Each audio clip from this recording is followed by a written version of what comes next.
County of Calaveras versus Tiscornia Ranches Limited Partnership et al., Calaveras County Superior Court Case number 20CB 45113.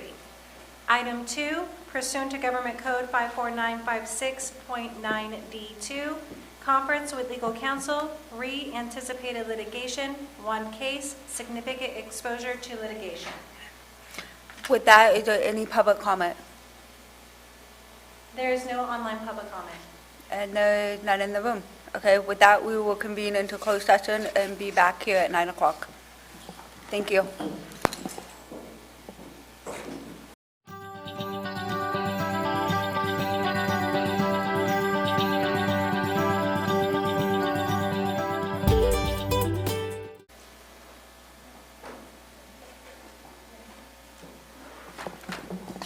Good morning and welcome to the Tuesday, April 12th, 2022 Board of Supervisors meeting. At this time, we will be convening back into closed session. However, we have a report out from March 25th. Report out from closed session, March 25th, 2022. Item 1, conference with labor negotiators pursuant to Government Code 54957.6. County designated representatives Judy Hawkins and Krista Von Lada, unrepresented employee, planning director, board action, no reportable action taken. Thank you. If everyone could now please stand for the pledge.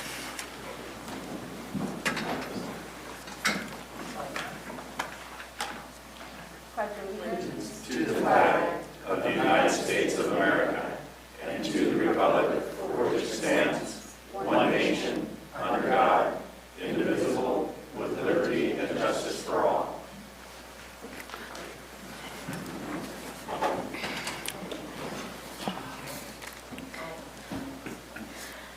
At this time, we have staff announcement, and we have Miss Medina and Miss Giddens. Are they online? Hi, Lisa. Good morning.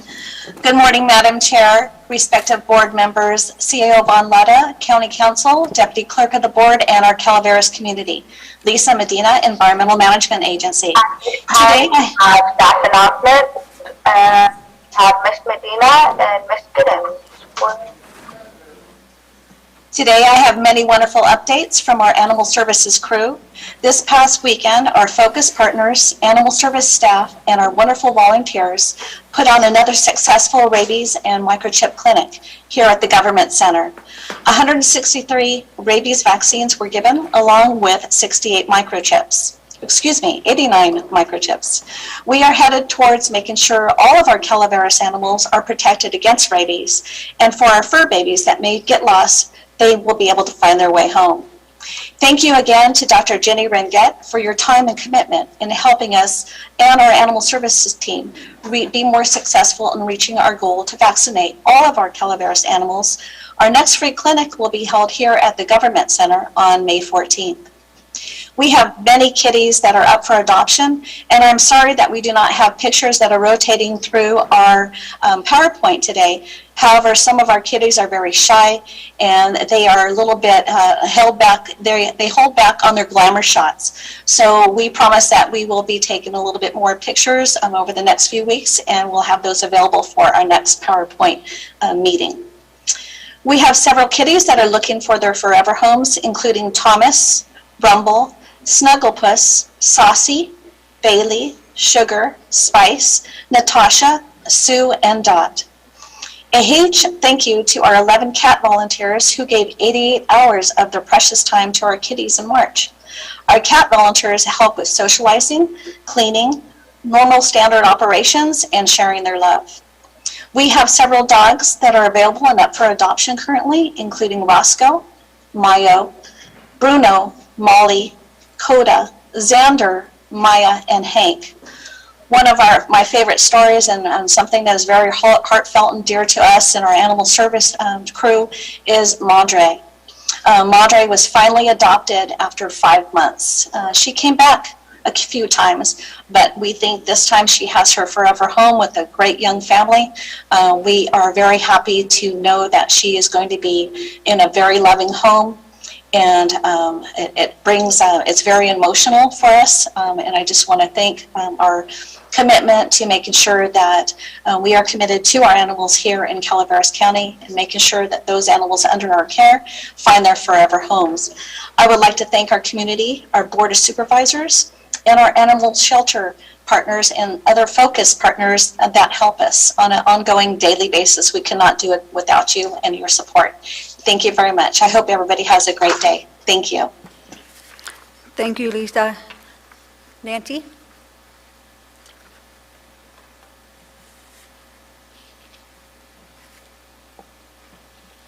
Nancy? Partners that help us. There's something very strange going on with the sound, so what Lisa's saying is still going on. Thank you very much. I hope everybody has a great day. Well enough. Thank you. I'm going to, I believe Nancy, Stacy. can you hold on a second? There's audio issue. So actually, Nancy, do you have the video showing on your end of the 4 chambers? Yes. Or silence?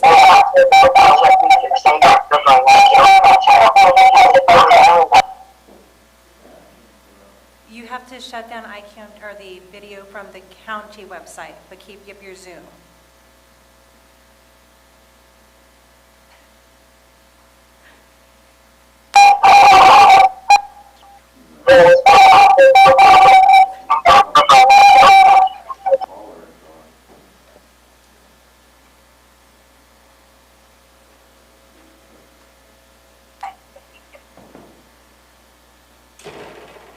Are you telling me something? Much better. No. I can't. So do you want me to mute my audio on my computer?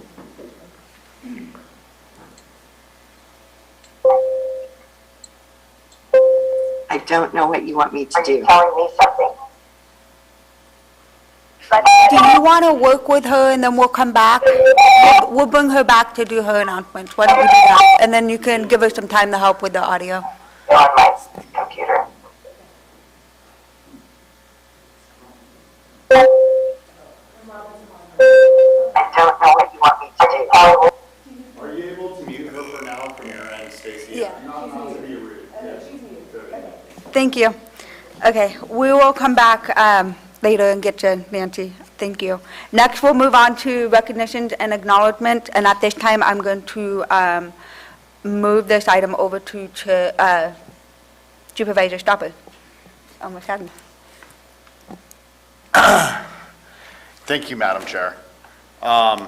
It's my honor today to adopt a proclamation declaring April 2022 as Sikh Awareness and Appreciation Month in Calaveras County.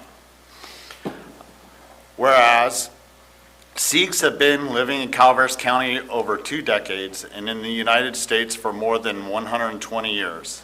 And during the early 20th century, thousands of Sikh Americans worked on farms and lumber mills and mines and on the Western Pacific Railroad lines.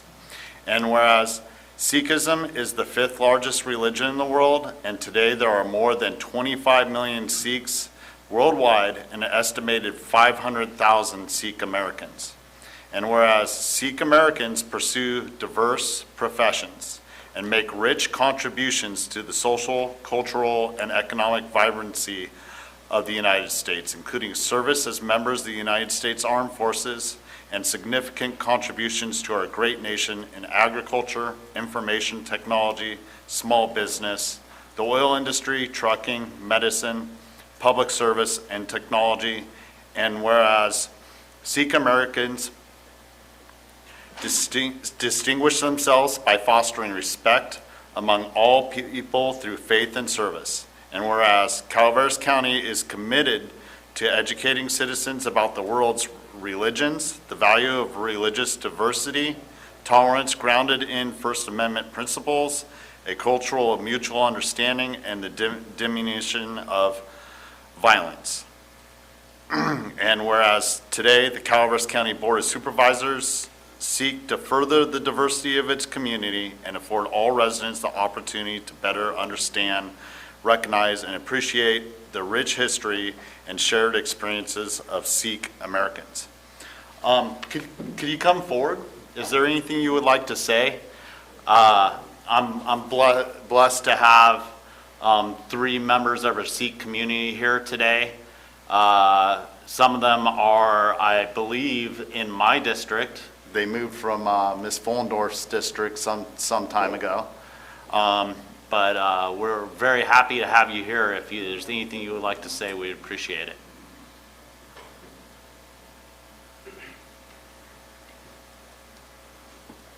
Good morning. Just wanted to say thank you for giving this opportunity to raise awareness about Sikhs. We've been living here for about 15 years now, and we just want to, raise awareness for who we are, what we do, and just want to thank you guys. Thank you. Is there any public comment? There's no online public comment? Anybody in the audience? No? With that, I'll bring it back to the board and entertain a motion, Madam Chair. I'll move. I'll second. A motion by Supervisor Follendorf, a second by Supervisor Coffinelli. All those in favor? Aye. Those opposed? Passes on a 5-0 vote of the Board of Supervisors of Calaveras County. Thank you very much for being here. We appreciate you in our community.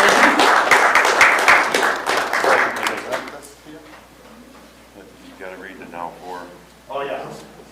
Now, I'll go ahead and finish up my job first.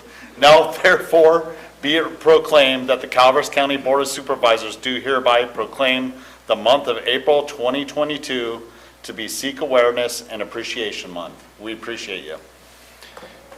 Thanks, Jack.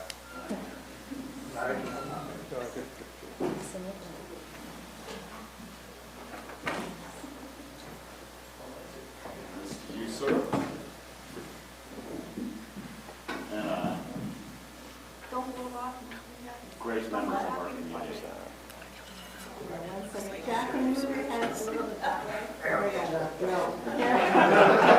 Was I reflecting the light again? All right, 1, 2, 3. Perfect. Thank you. It's a package. Thank you very much. All this is for.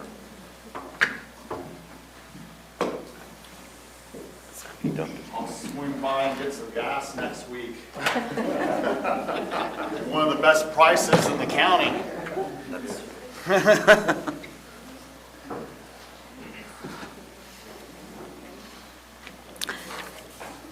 Thank you, Supervisor Stopper. Next, we have item number 4, which is the proclamation for, Health and Human Services. And I believe Ms. Allen is here also. Oh, okay. Sorry. Okay. You wanna read it? You wanna Item read- 4, Proclamation Behavioral Health Services Mental Health Program. Adopt a proclamation declaring the month of April 2022 Alcohol Awareness Month in Calaveras County. I will read this proclamation declaring the month of April 2022 as Alcohol Awareness Month in Calaveras County. There's a lot of big words here, so I may need some help.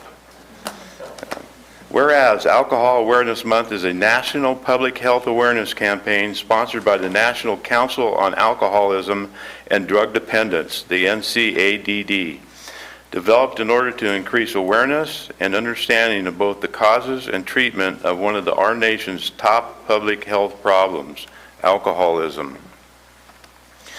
Whereas Alcohol Awareness Month provides an opportunity to educate communities about the dangers of unsafe alcohol consumption and to decrease the stigma and misunderstanding in order to break down barriers to treat and recovery.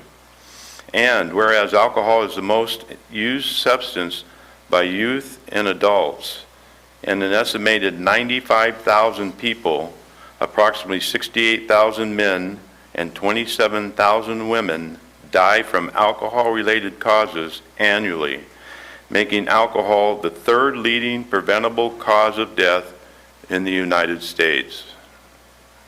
And whereas approximately 40% of the driving deaths in Calaveras County involve alcohol consumption, which is higher than the state average of approximately 28%. Whereas we know the individuals and families have experienced significantly increased stress during the pandemic, along with fear and anxiety, causing strong emotions and leading to increased use of alcohol, which makes it important to know that telehealth and other online supports are available, accessible, and effective. And whereas saluting people who are in recovery from alcohol and drugs use, in recovery from alcohol and drug use disorders, as well as those who have helped them obtain treatment, helps to overcome such barriers by educating the community about the benefits of treatment and affirming the goal that all people with alcohol and drug use disorders should have access to treatment and services.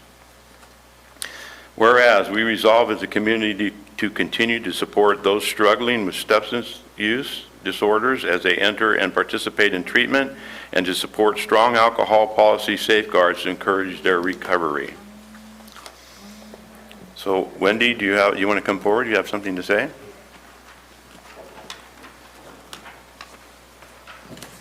Yes, thank you for having us today. I wanted to take the time to bring awareness to alcohol and the ability that you have here in Calaveras County to get treatment, that it is here for anybody, age, race, money, that you don't have to have an income to get the help, that we have just switched to Drug Medi-Cal, which allows individuals with no income to receive free services, which just began on April 1st. Today I have Deputy Elam here to speak with her mother Tara also. Good morning. Good morning. So I work with the Sheriff's Office. I'm lucky enough to have a really good relationship with our behavioral health liaisons. I've used Cody and Suzanne multiple times while working the Valley Springs area to use their in-field services as well as services for my own family. My mom is currently 8 months sober tomorrow from alcoholism.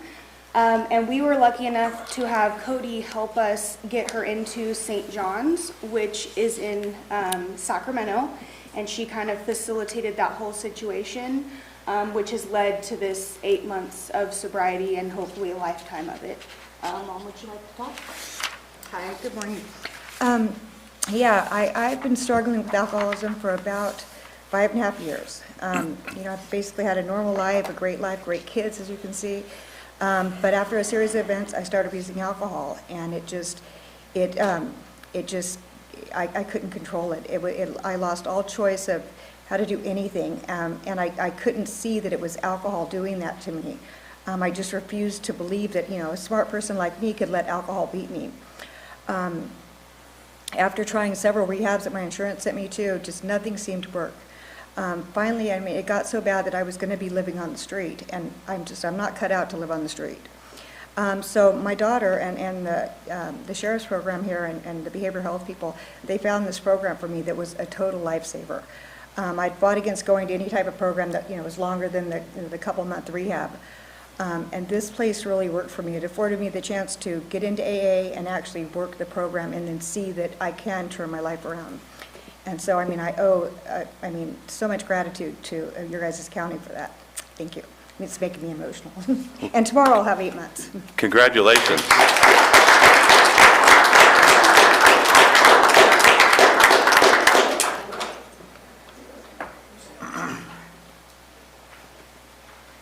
Thank you, and I also wanted to thank the staff today. We have Rob here and Bryant from our substance abuse program as well. So thank you for the work that you do. Thank you. Is there any public comments from the audience? Any public comments online? There's no online public comment. Okay. Seeing none, we'll bring it back to the board. I'm open for a motion. So move. A motion by Callaway. Second. Second by Stopper. We'll call for a vote. All in favor? Aye. Passes 5-0. Now, therefore, be it proclaimed that the Board of Supervisors, County of Calaveras, this 12th day of April, 2022, does hereby declare April 2022 as Alcohol Awareness Month in County of Calaveras.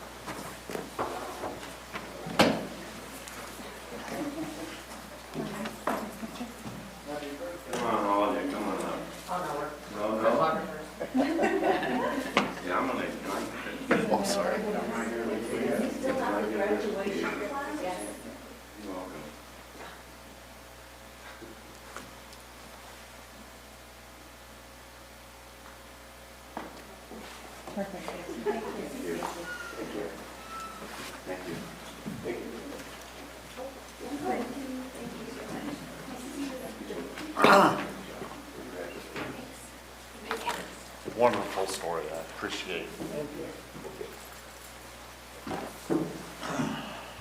Did we work Nancy out? She's still here. She's here if you would like to go back to Nancy on the screen.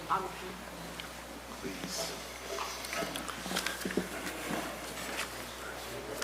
Thank you, everyone, for being here. It was nice to see the presentations and have a full room again.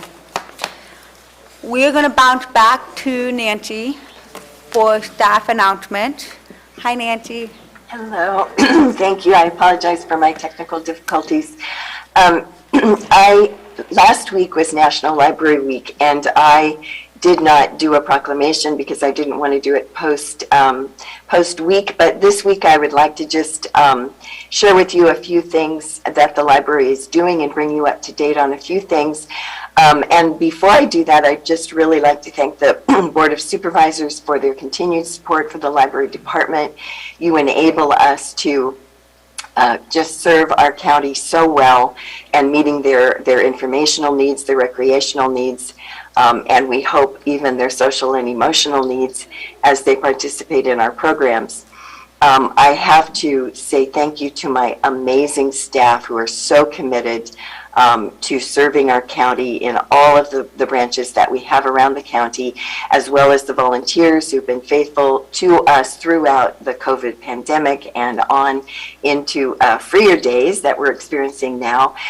They are just amazing. And of course, the friends of the library who are our constant support and who last year raised over $100,000 to help pay for and to maintain our bookmobile, which is coming, which is what I want to talk to you about a little bit this morning. So Stacy has told me that I can share my screen with you and show you my some information. Is that working for you? We're not seeing your screen as of yet, but you should be able to share. Do I? It's on the bottom of your screen. On the bottom, I screen share. Okay, and I will go to my PowerPoint. All right. So is that going to be on? Is that good? Is that working, Stacy? No, Nancy, we're not seeing your screen. Okay, let's see. This is my screen. All right. Okay, you know, You want to make that bigger, though? Yeah, there we go. Is that good? Yes. Okay, so this is our post-National Library Week review, and I want just to bring you up to date on our Shared Vision grant, which we got through the state library. The title of our grant was Engaging Families in Calaveras County Through the Library, and with a subtitle of For Healthy Living. And we wanted to address cognitive health, social, emotional health, and physical health through programs that we would take to the areas in our county which do not have access or easy access to the library. So our dream for this was to get a bookmobile with which we could take this programming throughout the county, but COVID caused delays in that, and also did not enable us to do the in-person program that we wanted to do. So we did, as libraries have been doing all over the United States, we pivoted to say, well, we can't do what we planned, but what can we do? So we began to devise healthy living kits for takeaway programming in all of the areas that we had hoped to address and help our county and our families with. So healthy living for families and for all of our children is our program. So here is a healthy living cooking kit. We've made kits for yoga with mats that you can check out with the kits. We have gardening, nutrition for our children. We have social emotional kits. Here's a worry box that the kids can make and put all their worries in there. You see mine down there on the left, full of papers that list all of my worries.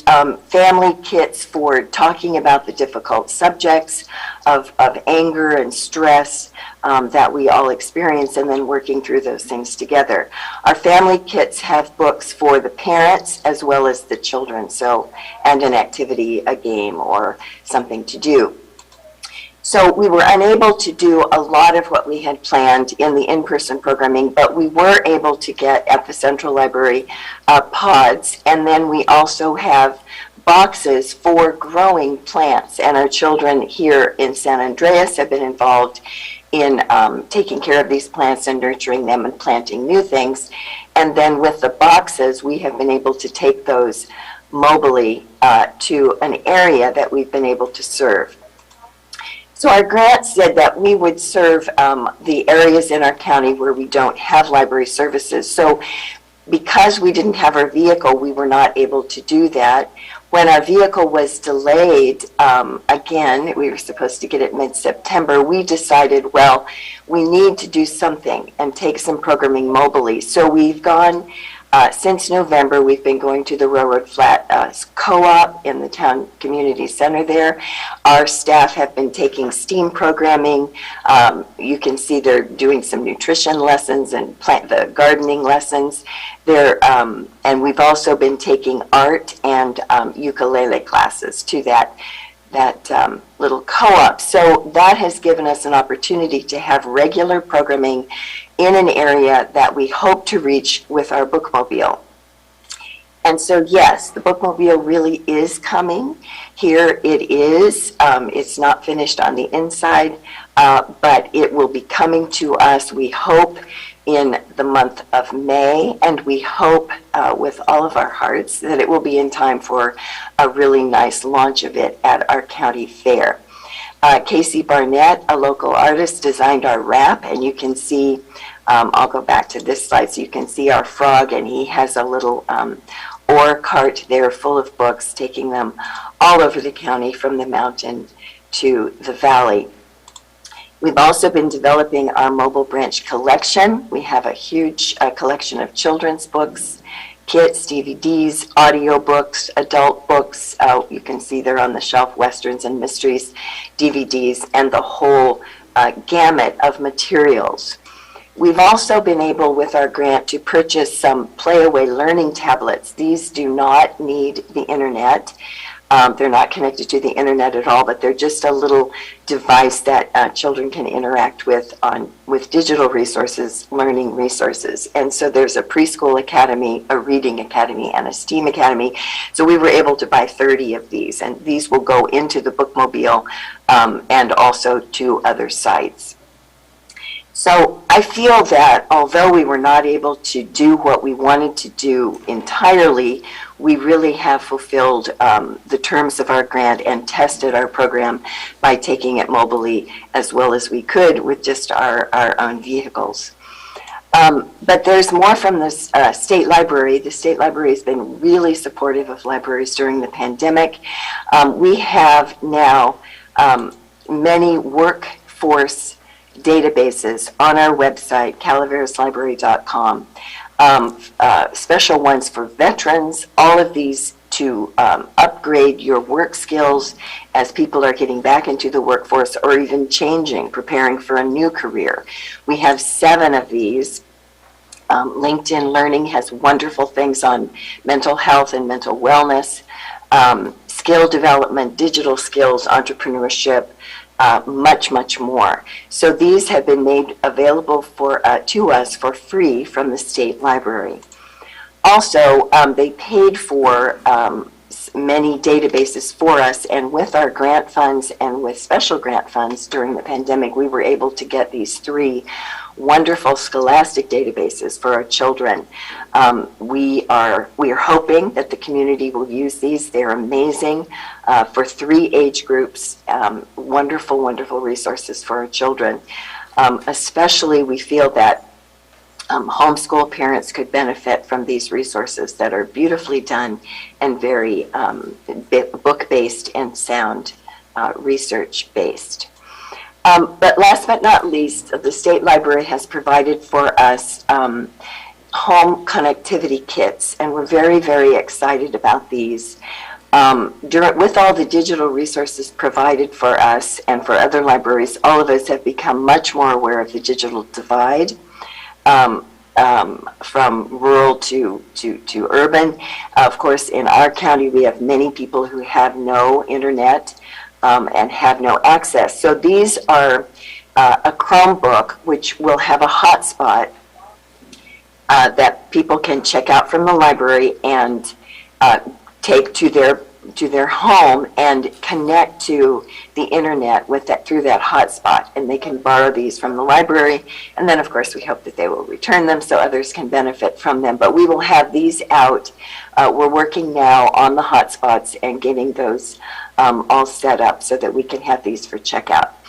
And then you probably heard in the media somewhere that the library also has been given state parks passes for checkout.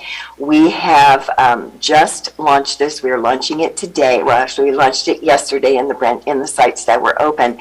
A person can check out a pass, and it will give them free entry and parking for a day pass to any state park in the state. So we will have a total of 26 of these throughout our library system, basically 3 per site and 2 for the bookmobile.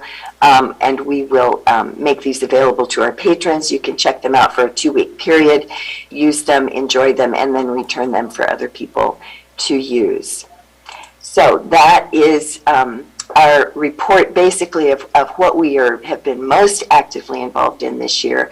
And we just invite you to celebrate Library Week every week, because we're here for all of your informational needs. Angels Camp, Arnold, Copperopolis, Moke Hill, Murphy's, San Andreas, Valley Springs, West Point, and very soon we will be on the go all over the county.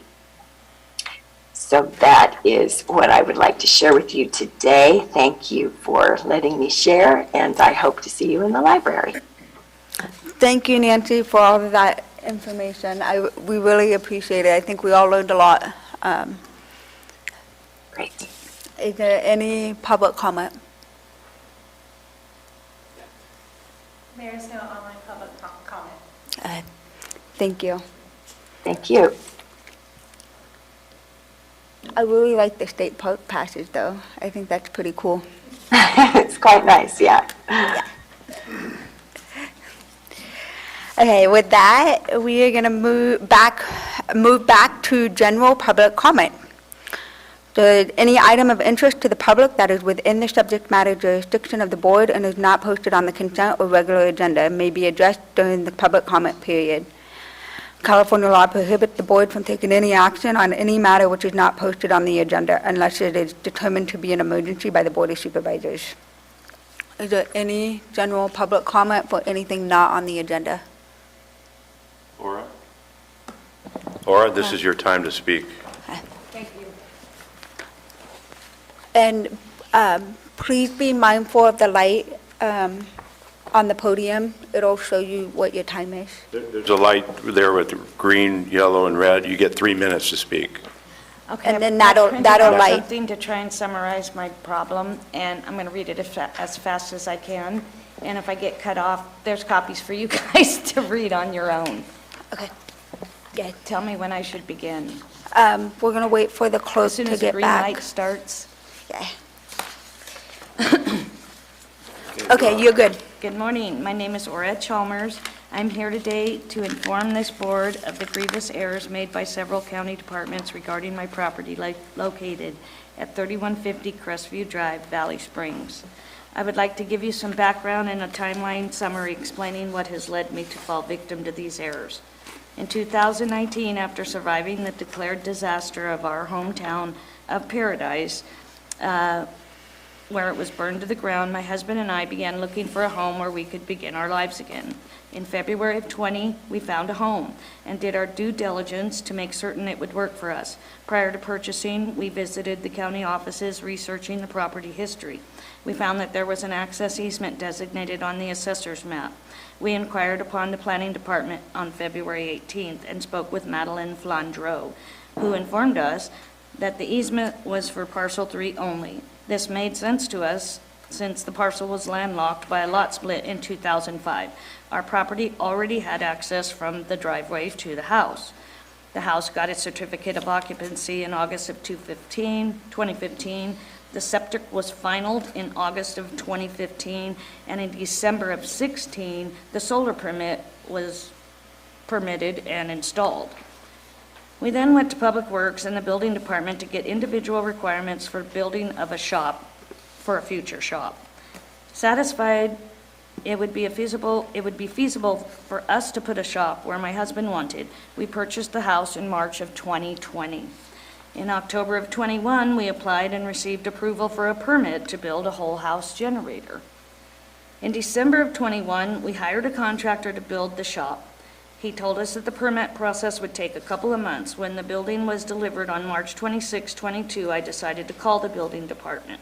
When I did not hear back, a neighbor of mine called, someone that he knows, and found that the permit was still in the review.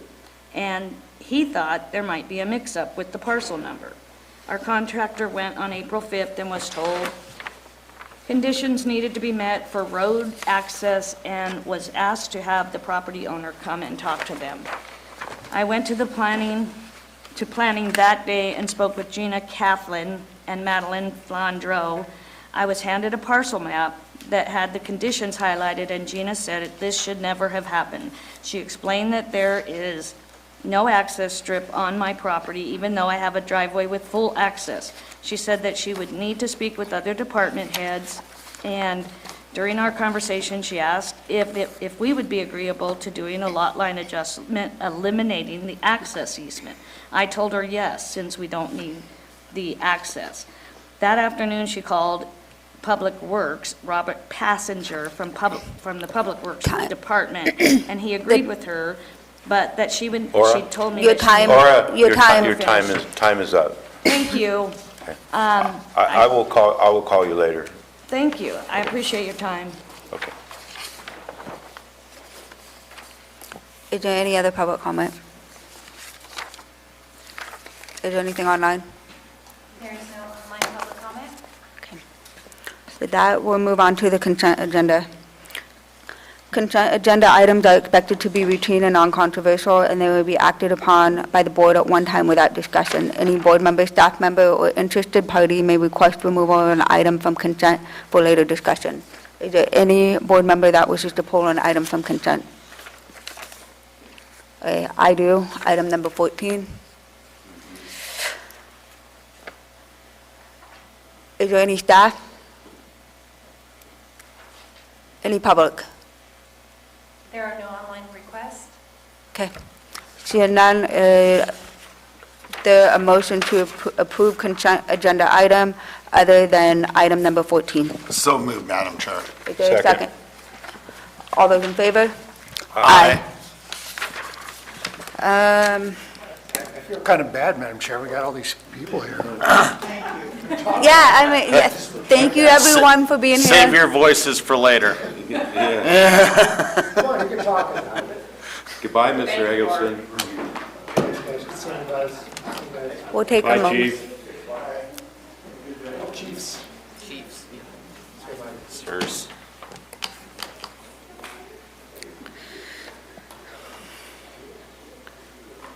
Good, okay. Paul, or are you going to come up? Okay.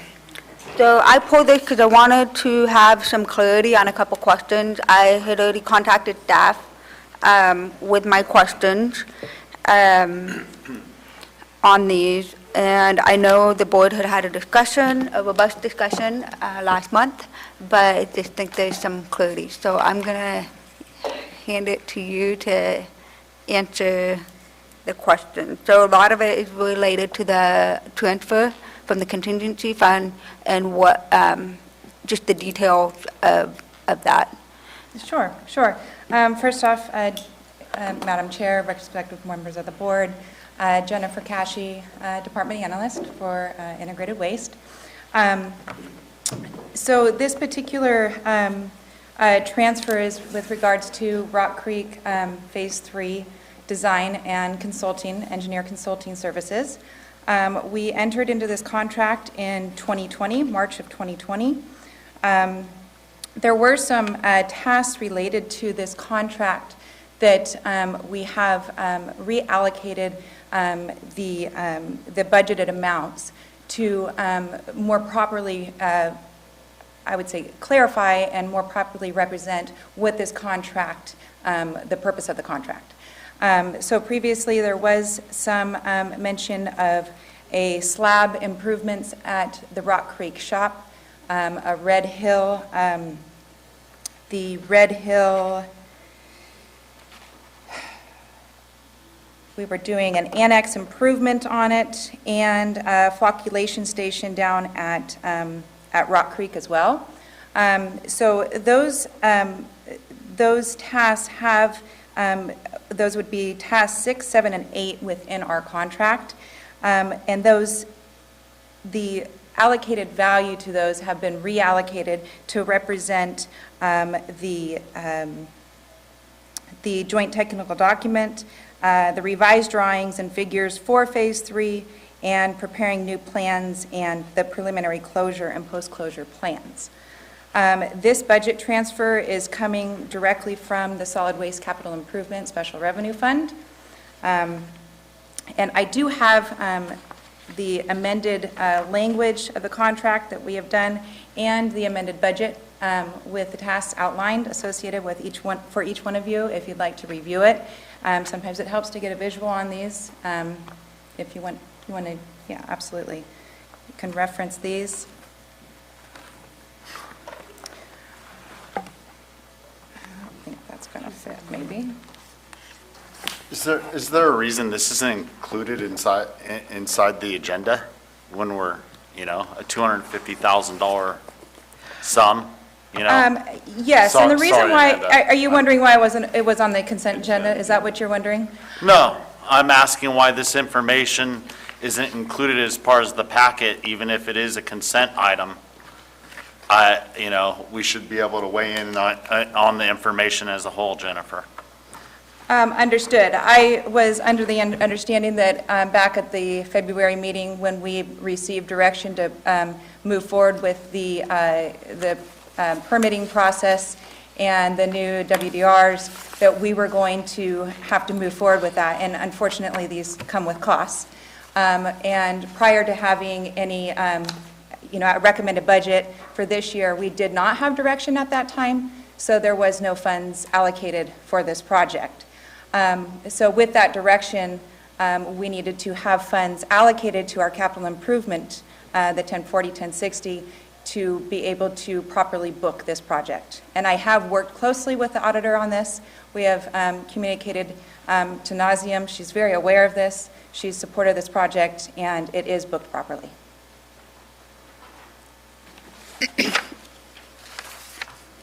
So this is just making sure that we have the line items that is correct. Clarified of where the transfers are coming from the previous meeting after that direction. So what you have in front of you is the outlined tasks and the budgeted amount within our contract. So if you reference tasks 6, 7, and 8, you can see those, but the budgeted amounts for those tasks have been removed and reallocated to the tasks that I mentioned earlier with the new plans and the joint technical documents and the WDRs as well. Okay, thank you for that clarity. Yes, absolutely. In the future, so can we get some of this as backup when these are on consent regardless? I know we had given you guys direction last month, but I think it would be helpful to put this on the consent agenda, the backup information, as Supervisor Stopper said, as a reminder. Absolutely. And to kind of elaborate further, just for reference, I know you have it in front of you now, we're about 48% complete within this contract. We have about 52% remaining in it. The current invoiced amount is at $648, and we have $691 remaining in this contract. So this $250,000 CIP transfer would be covering costs moving forward in the design and the consulting. This is not for, this is no retroactive costs that have already been incurred. Understood. Thank you. Thank you for clarifying that. Is there any other board questions on this? Okay. Okay. Your light was on. So, is there any public comment? There is no online public comment. Okay. Thank you. I will bring it back. Okay. Thank you. Yes. I will bring it back to, oh, sorry, yes? No, you're bringing it back. I'm going to bring it back to the board. If there's no other further discussion, is there a motion to approve? With the motion to approve and the understanding that we're getting a shorter and shorter on a timeline, so there isn't much choice but to move forward with this, I just, when we get presented these things, I understand the timeline we gave direction last month. This information should be included in it, so I know what I'm voting on in its entirety. It wasn't very much, it didn't say what you felt the intent of the board was here. Okay, understood. And this information would help me make a better decision as we move forward. Thank you, Understood. Jennifer. So I made a motion. Is there a second? I'll second. All in favor? Aye. Aye. Thank you. Thank you.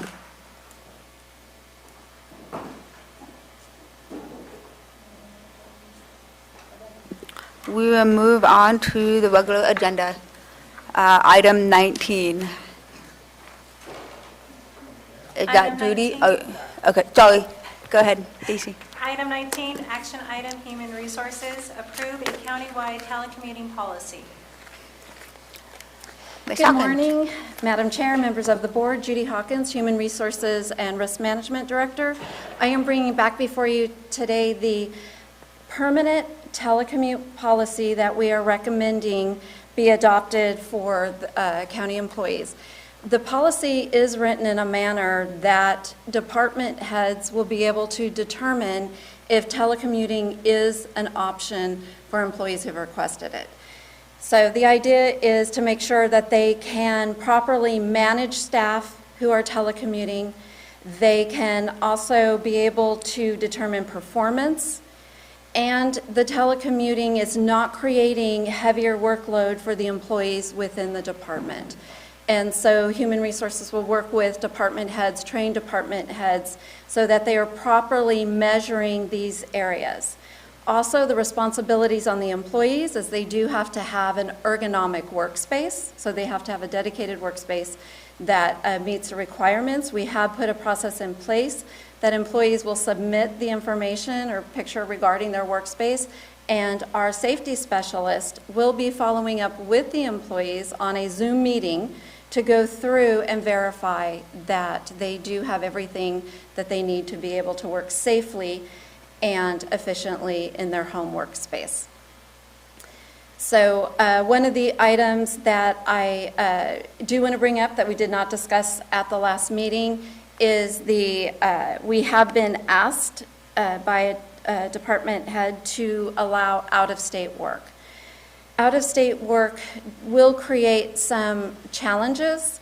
Our workers' comp is one. We have to verify that the state that the employees are working out of is not stricter than California. If it is stricter than California, then we will have to incur those extra costs with our insurance program.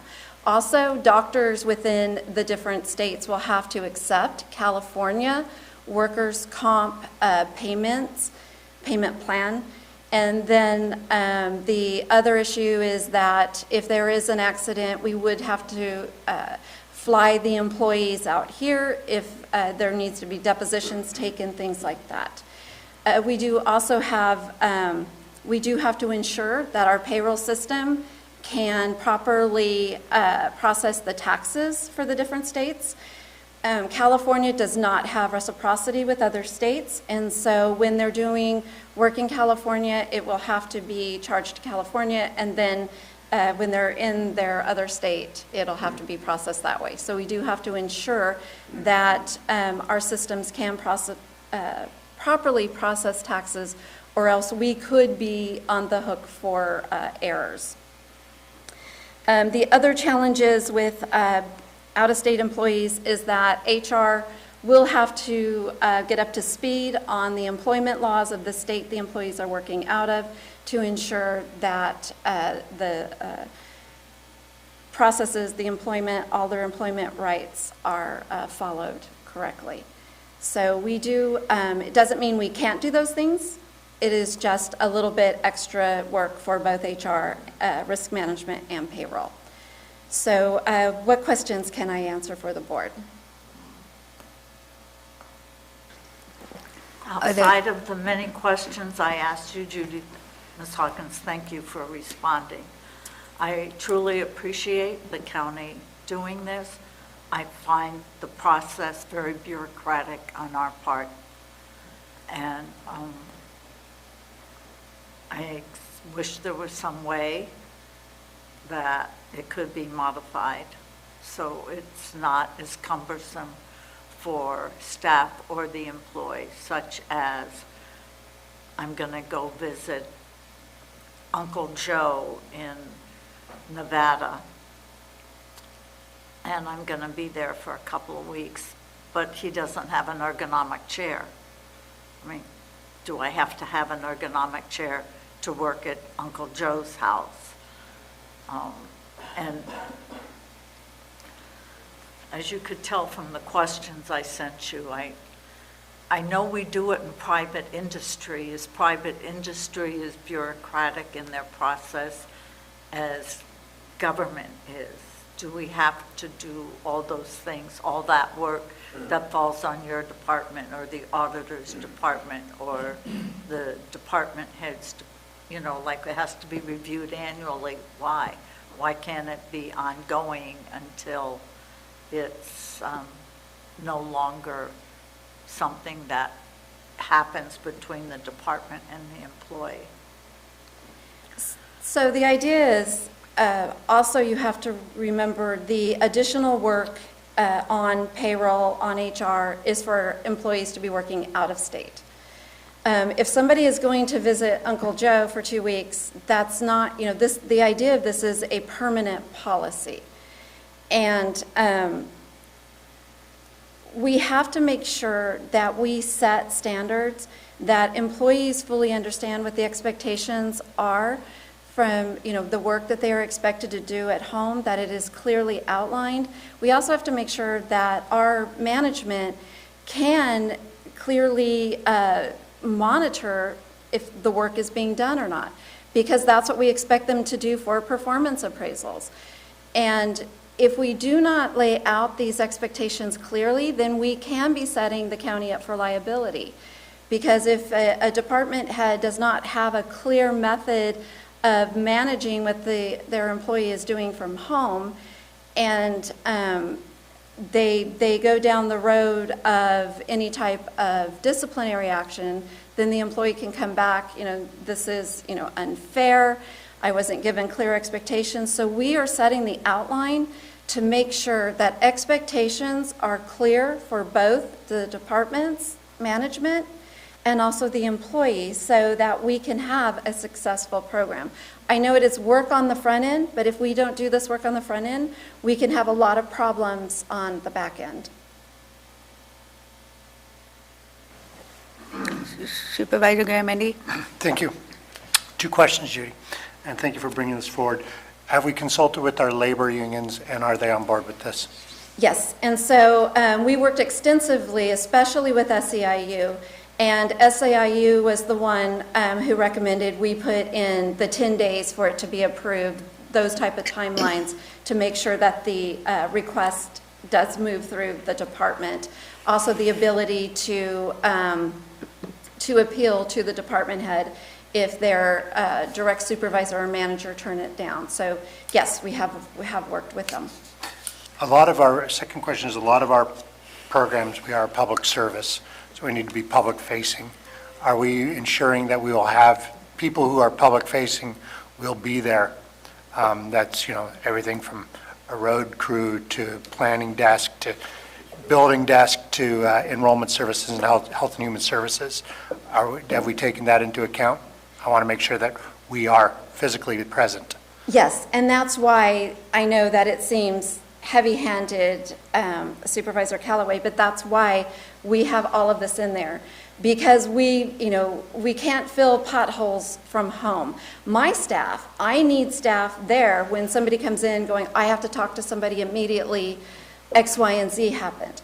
Or I have to go out on, my wife had her baby 2 months early, what do I need to do? I need to fill paperwork out right now. So that has to be reviewed. We need to make sure that the employees that are teleworking is not creating more work for those that left behind. That is something that we saw a lot of complaints during COVID when we were just trying to thin out the departments, being able to socially distance and mitigate the risk of an entire department being infected. So we had complaints that, Joe working from home, I have to scan all these documents to him, I have to do all these things. So we are making department heads, managers, supervisors look at their processes and ensure that employees can work in an efficient manner from home without being a burden to other employees in the office. Now, we know every once in a while something big will come up and somebody needs to scan something to someone working from home, but we don't want that to be the norm. We want it to be the exception. So, we are putting this on the departments to make sure that they have a good process that is fair. Great. That answers my question. I just want to make sure we continue to make serving the public our top priority. And while, I don't want people heading up to see Uncle Joe and, hey, I don't have 2 weeks vacation, but I'm going to go see him anyway. And I'll just dial it in. So, Thank you. Supervisor Tofinelli? Thank you, Madam Chair, and thank you, Jack, for bringing it. I had the same question, more or less. I wrote it down. I do have a couple other questions, Judy. If I'm an employee and I've been granted the ability to work from home, telecommuting, and I am, my hours are supposed to be from 8 to 4:30 that I'm working, do we have a way to verify that they are on their computer, they're linked in, and we can verify that they are actually working during those hours? Or is there a possibility for them that their agreement is from 8 to 4:30, but today they went to San Francisco, so they come home and they're going to work from 5 o'clock at night till 3 in the morning to make up the difference? Is there a way to verify or check any of these when they're online, how they're online, and monitor where they're at and what they're doing? So the idea of the policy is not for departments to have to monitor their staff all day long that are working from home. That's where the establishment of clear direction on what the expectations are, what the workload is to be done, and then also the time frame that they are to be available. With the rollout of Office 365 Teams, department heads can have constant interaction with their employees. They know when their employees are in front of the computer or not. And so that's where that new program will be very beneficial. Now, if departments are seeing work is not being produced, employees are not, responding, they're not answering the phone, then that's when we can work with IT to verify, were they working these hours? So we can, when there are performance issues, we can look into that. Well, that brings up another question then. You said, can they be reached by phone? So are we going to issue them a county-issued phone to be connected to not only while they're working at their desk, but specifically to be able to reach them? Or are we having them provide their own phone, and then we make that phone number available to the board and other departments that may want to talk to this employee that's telecommuting from home? And so that's where the department will have to, depending on the level of the employee, they may already have a county-issued cell phone. Otherwise, the communications would be through Teams, it would be through email, where if an employee, if I have an employee working from home, I send them an email and they don't respond for 2 hours, and I know, I can see their calendar, they're not in a meeting, then we're going to have a discussion.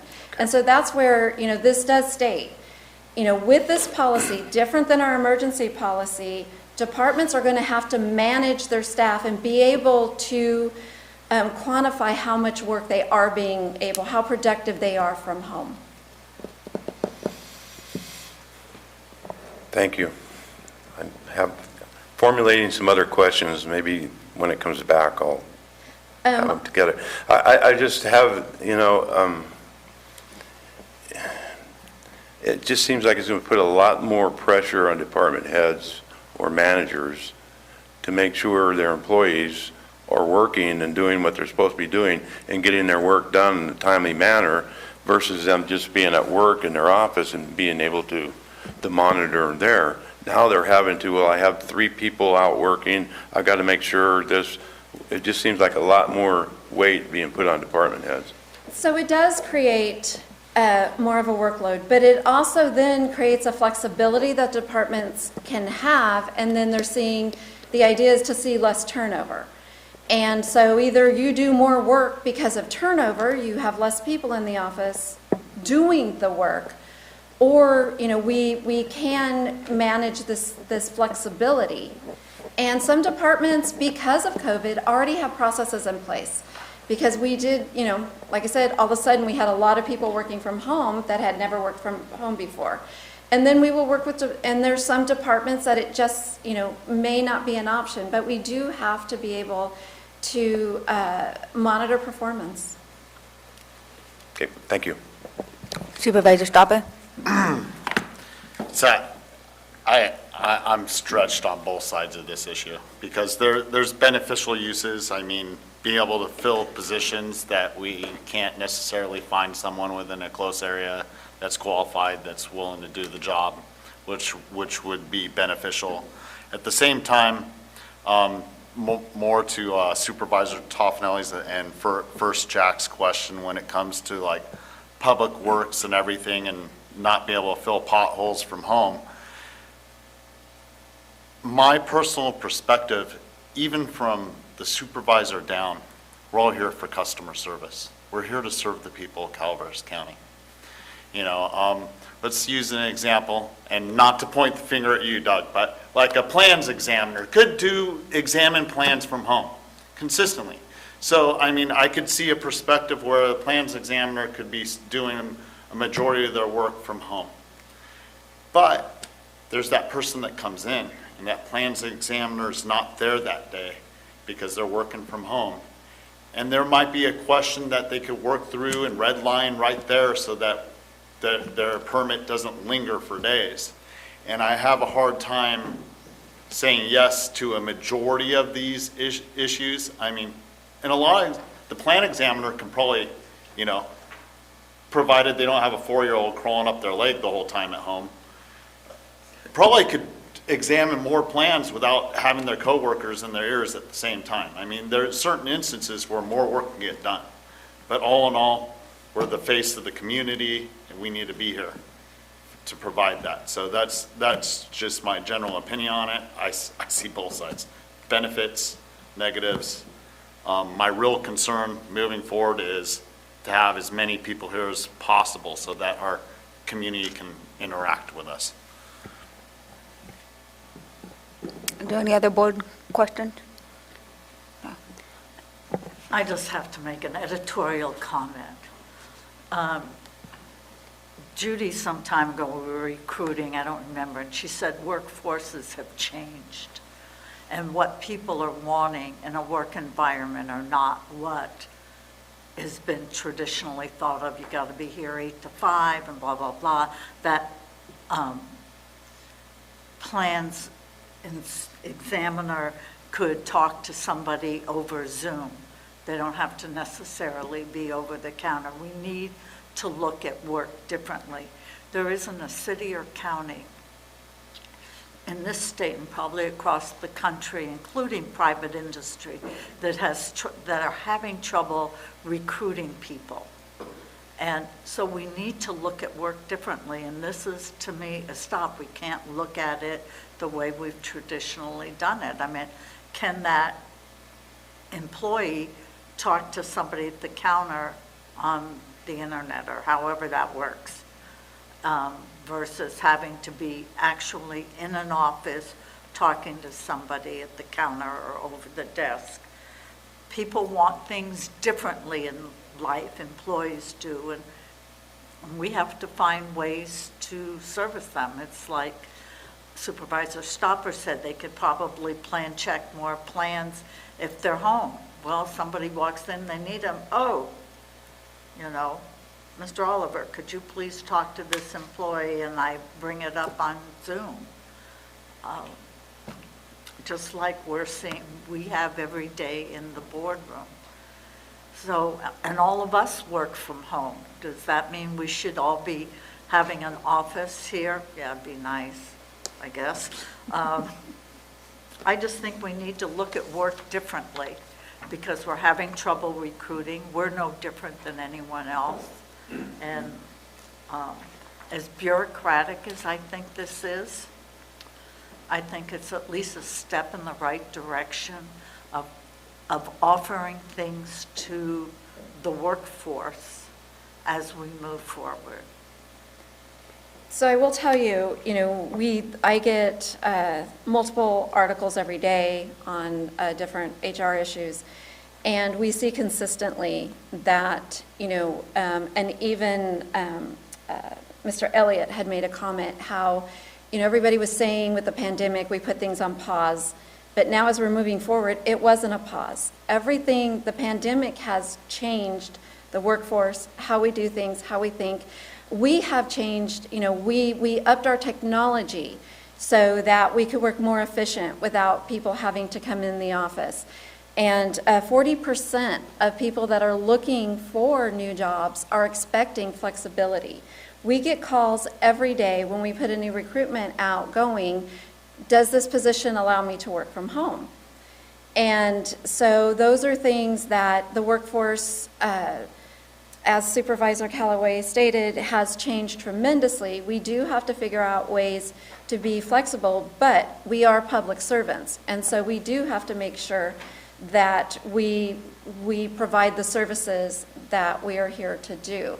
And so finding that balance, that's why this policy is written in a manner that, department heads make these decisions. We just, we do want to make sure they're fair. If there's one plans examiner that can work for home, but another plans examiner is like, oh, sorry, you can't. We have to have solid reasons. We do need to be fair when they have the same type of job duties.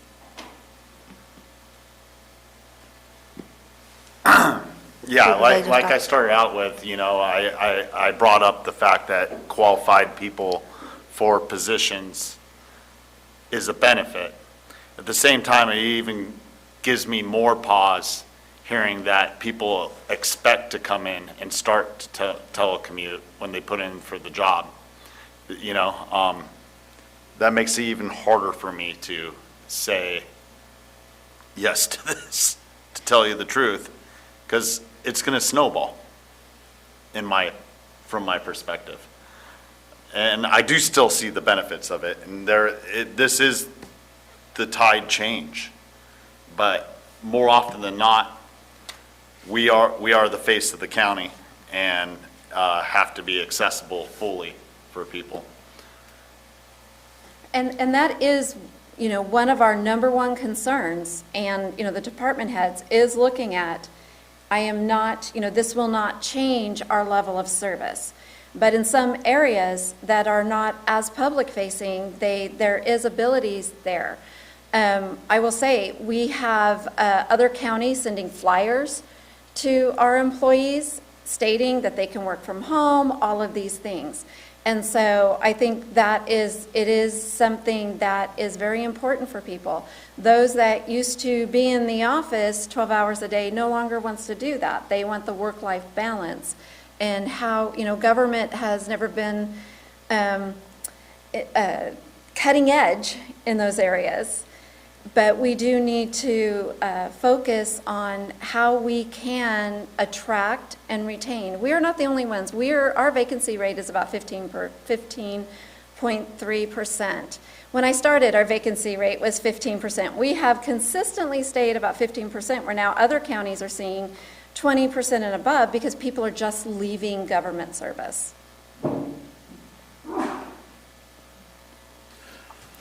Are there any other questions from board members? Not always. Okay.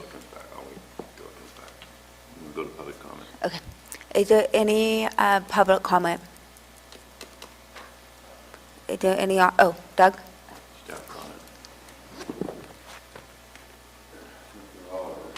Good morning, Doug Oliver, Chief Building Official. I feel compelled to reassure your board. I have at least 3 of you at any point in that discussion looking my way. To give you an example of why this is important, when the COVID-19 restrictions came down and the state regulations were essentially shut your doors, the building department was able to essentially continue all services with minimal reductions. It was because we had a temporary version of this that allowed us to say, yes, we can continue to provide service, albeit with some modifications. Whereas if it wasn't for this, it would have been our doors are shut, no permits are issued, and our built environment is put on hold. The permanent model, I think, is a boon to us because it does provide us the ability to provide meaningful direction to staff instead of take a bunch of stuff and just get it done. And the temporary model was just that. It was, we just need to get it done. Who wants to take a bunch home with them? Okay, that works as an emergency measure, but we need a permanent model where we can assure some safety and some a good work environment for staff who arguably could probably just recline and do it on the couch. Repetitive stress injury is a problem, and I've seen it in my staff. But moving forward with this, I think I can speak for all your department heads in knowing that we've got the message loud and clear. This is a public service. Every one of our departments we serve, which means we have to be out there among the people serving them. And it is up to us to balance who is not in the office, who is in the office, and maintain those services as much as possible. And this gives us an opportunity to shift gears even faster when COVID-20 arrives, or something else happens that causes the state to tell us all to shut our doors. We can say, okay, the front door's shut, but we're still getting it all done for the public. So I just want to reassure your board that we've got the message. I've got the message, and we will continue to provide service regardless of what comes, and this is a good opportunity to put something on the books to help all your department heads accomplish that. So thank you. Thank you, Doug. Is there any other public comment? Is there any online? There's no online public comment. Okay. With that, I'm going to bring it back to the board. Supervisor Toffenali, you had a comment or question? Well, I did, and given the concerns I think a few of us have here, is there a possibility that we can maybe put this in place for a year, and after a year, see how it's doing, see if we make adjustments, if it's working, if it isn't working, we can let it die, versus just permanently putting it in place. I have some of the issues that Supervisor Stopper has on some of the things, and thank you, Doug, for making your statement, but it's just, we are public oriented, that's who we serve. I'm not sure what happens if I have a department that has 4 people in it, and I've agreed that, okay, well, 3 of them could work telecommuting. We'll have 1 person here to greet the public if public comes in. and then that person calls in sick. Then we don't have anybody in the department at all to go to the public and greet the public and answer any of their questions. We'd have to apparently call somebody that's telecommuting from Montana to come in. There's some issues here that may or may not work out. So diligently,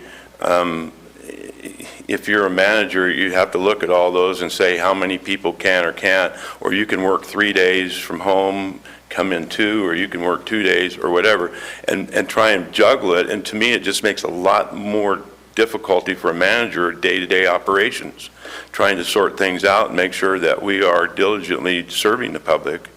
And so I'm thinking possibly we could do it for a year and see how it works out.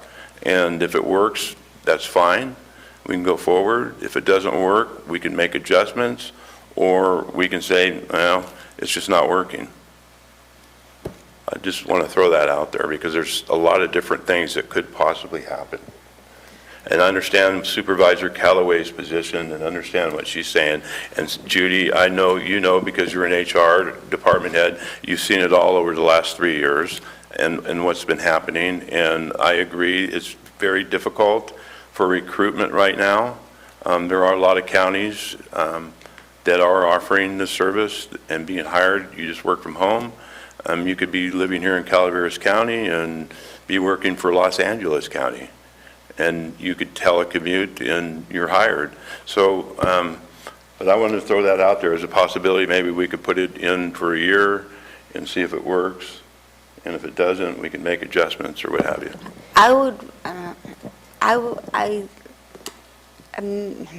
I'm not against the idea. I think I'm concerned about if department heads are hiring, we've hired them based on this policy, and then we turn around and we're going to lose them. And so maybe what the question is to Judy is, there are all these nuances that still need to be figured out.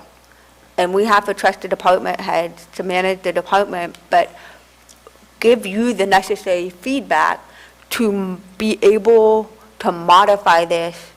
And maybe that's where that annual review comes back, Marita, is where this is just not working for my department, and that's when they are able to address a lot of these concerns. But coming back to the board and axing the program in its entirety, or us micromanaging every little thing, I'm worried about what that says to even allow for the program for the next year. The department head not going to be feeling free to even offer this to their employees, which then they're going to suffer even more. So I think it's a catch-22. It's going to go worry either way, but I would like to see where you're seeing, where are we seeing more production? Are we needing to invest in other types of software programs, or, because of this, or where the issues, or is it just completely pulling back and it's just not working for X, Y, and Z department, and not just a call from your department that they're not allowed to do this within the means of the employment? So I will say the policy was written more around employees being local. We did not have out of state in mind when we wrote the policy. It was some things that came up very recently. And it does state in the policy that if a department is shorthanded, somebody could be called in, and they do need to respond and come into the office. It also states that this is only for permanent employees. So if you're a probationary employee, then you are expected to be in the department and learning the job. And so this is written around more of retention of employees, and then also being able to state that we do have this available, but you do have to spend your time in the department learning the ropes. Supervisor Stopper. Good point on the probationary. Where is that written in here? I mean, I've skimmed through this a couple times and just trying to take it in and apply it. What part is that in, council? Just so I can read it real quick. I have to pull up, I couldn't tell you the page off the top of my head. It does make a distinction between permanent versus Right, because probationary. it was, the point being is, Ms. Follendorf pulled up a very good point about, retention of people. Mr. Toffanelli did bring up the fact that, a year revisit this, but that's after a probationary period in some cases where, we could, even if we axe this, those people are already over probation. So on page 261 of the packet, 261? I believe, it does say that when considering telecommuting, the manager or department head should evaluate whether the employee has successfully passed his or her probationary period. And I just wanted to throw out as an option, as an alternative to what Supervisor Toffanelli was suggesting, the board could always, if it were so inclined, to adopt this policy today, but then direct Ms. Hawkins to, come back in a year to kind of report out, tweak things if necessary, or give the board an opportunity to look at it again at that point, once we have some data. Which was going to be my suggestion is, at this point, we could pass it and we could, as a board, request it to be brought back to us at any time if we start finding problems with it. So with that in mind, would like a report back. I'd be willing, if everyone's done talking, I'd be willing to make a motion, Madam Chair, if that's fine. Yes, I was just also going to call out another section of this, and at the last where the signature is, I understand that telecommuting is a volunteer arrangement between the supervisor and the department and the employee. It is not an employee entitlement. So I just, there is language supporting this, and I think department heads have recourse as needed to best fit their department. So there's a motion. Very good point, and I hear exactly what you're saying, and I do appreciate that. Mr. Toffanelli, was there something else you want to say before I make a motion? No, I just, it does say in here about calling employee in, but it doesn't mean, it's written kind of, it is there, I will say that. I'm not sure how quickly someone could come in if somebody doesn't show up. If they're telecommuting and then they're told they have to come in, if they have their kids at home, they have to find a babysitter, they have to do this or what have you, how late they would be showing up to work. Would it be at 1 o'clock in the afternoon? Because that's as soon as they could get there. It's just an issue, that I was thinking about, but I'm open. We can always bring it back like council said, and have you report back to us in 6 months or report back to us in a year and give us a view of how it's working and the problems that have arisen and how you've dealt with the problems, and just so we're aware of how it's working and what's going on. I would be in favor of that. Great. And it does, in the policy, it does state that departments have to designate a telework coordinator so we can gather data. So we do have something in here that we are letting departments know that we are expecting data and we will be working with them. And I can definitely bring back a report. Are there any other, you have another question? Okay, I believe there's a motion on the table. I didn't put a motion up yet, but if you were willing, Madam Chair, I will. Heard you say move. I moved it. I said I would be willing to, but then I kept letting everyone else talk. It was theoretical. But I did say move somewhere in there, so I could see how you feel I said that.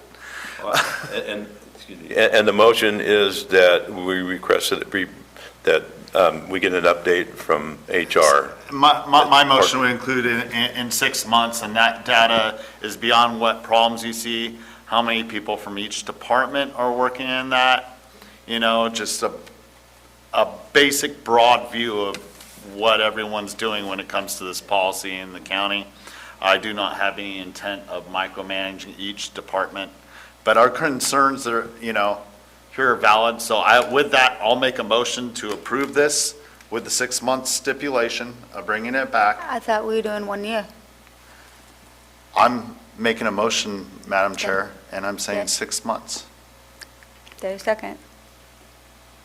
I'll second. Okay, there's a motion and a second. All those in favor? Aye. Aye. So I do just There you want to go. clarify that the board is approving the telework policy, allowing employees to work from out of state, and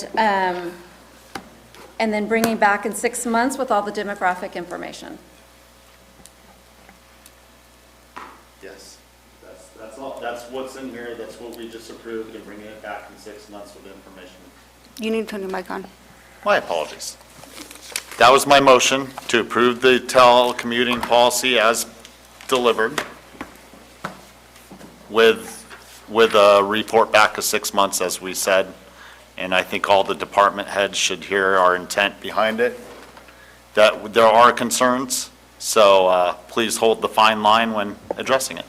And I will incorporate that in my training with the department heads. Thank you, Judy. It only takes one meeting and 3 votes to change that, so let's Yes. not abuse it.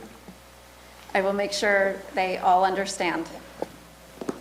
Our public service is number one. Thank you, Judy. All right. You still get to stay up there because you are next on item number 20. Clerk.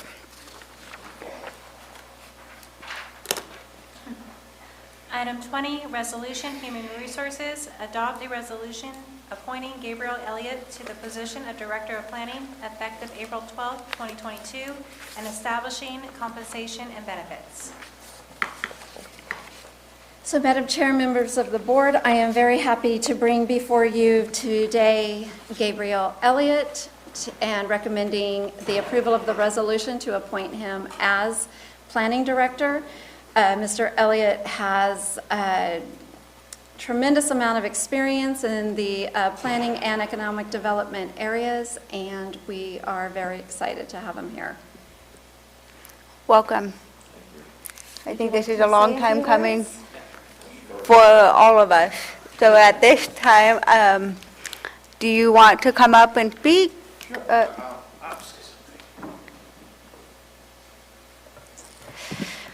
Welcome to Calaveras County. Thank you very much. Good morning, Madam Chair, members of the board. Not too long ago, I was in the front seat of my car talking to you guys over the phone. I couldn't make it over here at that time, but here I am. I am excited about this opportunity. You can guarantee that I will do my utmost to make sure that I follow your guidelines, goals and policies are executed, that I diligently develop my staff, and that anything that needs to be turned around in the county planning department will be turned around. You can always count on me. Even though my hours are 8 to 5 or whatever, you can reach me at any time. A director's job is not limited to those fixed hours. A director's job is whenever it is that he needs to do work. So again, I'm grateful for the opportunity. I'm glad that I'm finally here and looking forward to working with each and every one of you. Thank you very much. Thank you. And I would like to do a shout out to Gina. She has been doing...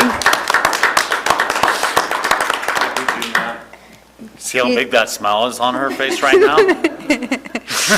She has been doing an amazing job and keeping the wheels turned. So I know she must be ecstatic to have you here, and the rest of us. So thank you both. I'm going to bring it to the board. Are there any board comments? I'd like the record to show that due to technology, we interviewed the planning director remotely.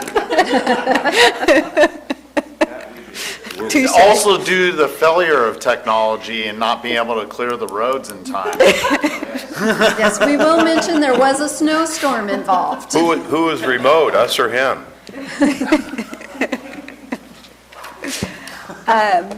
Do you have any, your lights on, do you have anything? No. Okay. Supervisor Stopper? Pleased to meet you in person. I much prefer this, and I hopefully look forward to you after the vote. I look forward to working with you after the vote that we're about to make. Does that mean immediately after the vote, in the board meeting, you're going to go in his office and meet with him? We have to go back into closed session first. Just a He reminder. has things he wants to get to. Yeah. We can postpone this closed session till 1. Can I get a vote of the board, Madam Chair? Seeing no other comment, Judy, you had something else to add? No, I am Okay. just happy to have a new planning director. Is there any public comment?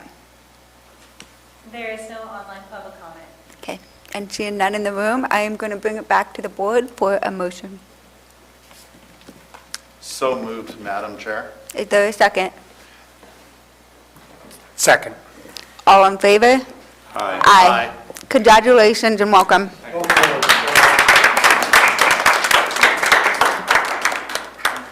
I'm excited. Get going.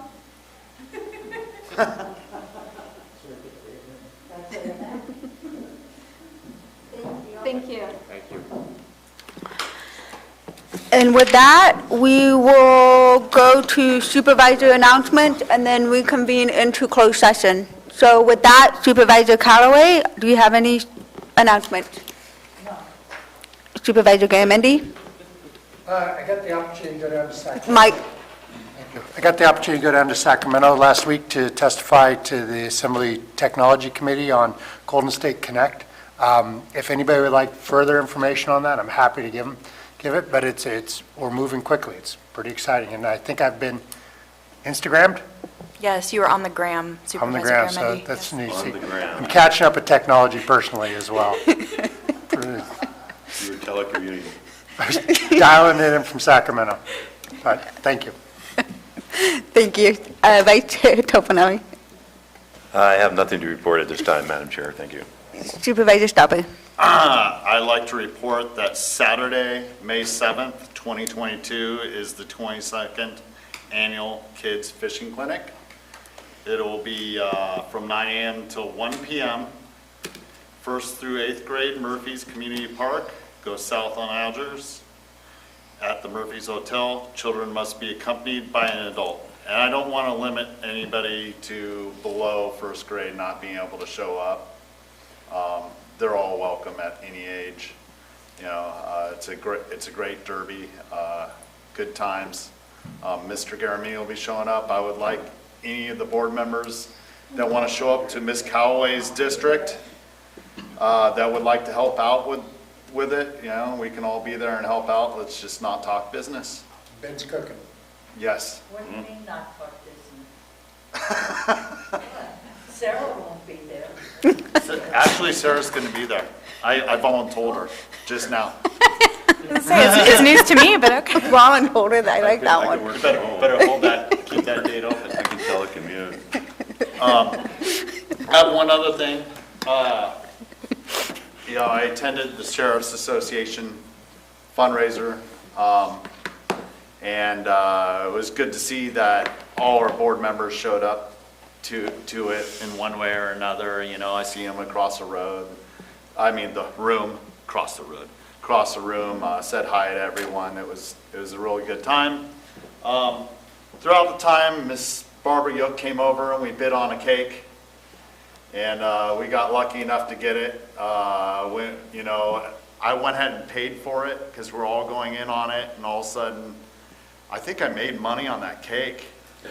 Except Miss Callaway gave me a 2 and 3 ones. I saved that $2 because I'll keep that $2 for the rest of my life. But I ended up bidding on something else with the money I got back from the cake. And this is patches. You know, we have the paint patch, we have the stop bullying patch. I mean, search and rescue and everything. I was wondering if the board would be willing to let us put this on the wall. Yeah, absolutely. That's all I'm asking. Yes? Yeah. Can we do a poll, Mrs. Callaway? No. Put it above her bed. Okay. Put it above Susan's. I think that center wall right next to the screen right there is a good spot. There's an open spot right there, so. All right. Yeah, we got to put them in somewhere. Give this to somebody in facilities to do it right, because I can, yeah, I'm going to stop talking. Well, yeah. And, That's all I got for today, Madam Chair. Thank you. Thank you, and I do not have anything to report either. So with that, we will see everyone next week, and we will reconvene into closed session. Thank you.